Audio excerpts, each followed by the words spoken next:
Hello friends, मैं self Manish Bhardwaj. Welcome to my channel technical Chooza. Friends, इस video में मैं आपको बताऊंगा कि आप डार्क स्पॉट सर्कल जो से फेस पे होते हैं वो कैसे रिमूव कर सकते हैं, अपनी इमेज को कैसे क्लियर कर सकते हैं फोटोशॉप में। तो चलिए शुरू करते हैं।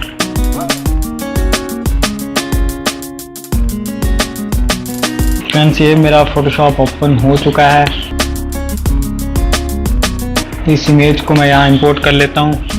फ्रेंड्स, ये आप देख सकते हैं, ये जो से स्पॉट्स हैं, डार्क स्पॉट्स हैं, इनको आप कैसे रिमूव कर सकते हो। उसके लिए फ्रेंड्स, सबसे पहले आपने यहाँ एक बैकग्राउंड लेयर जो सी है वो जनरेट करनी है। यहाँ क्लिक करके ये जनरेट हो चुकी है। उसके बाद आपने ये टूल जो सा है इसको यहाँ से सिलेक्ट करना है। सिलेक्ट करने के बाद आपने अपनी जो सी लेयर है उस पर क्लिक करना है और जहाँ ये स्पॉट्स हैं वहाँ आपने क्लिक करना शुरू कर देना है। ये आप देख सकते हैं, ये स्पॉट्स जो से ये रिमूव हो रहे हैं। इसी तरह फ्रेंड्स, आप सारे स्पॉट्स जितने भी हैं वो यहाँ से क्लियर कर सकते हैं, रिमूव कर सकते हैं।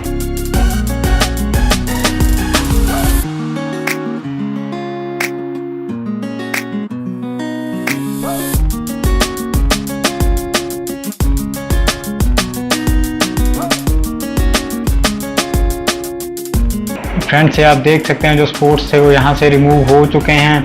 तो फ्रेंड्स, वीडियो अच्छी लगी हो तो वीडियो को लाइक करें, शेयर करें, चैनल को सब्सक्राइब करें। Thanks for watching.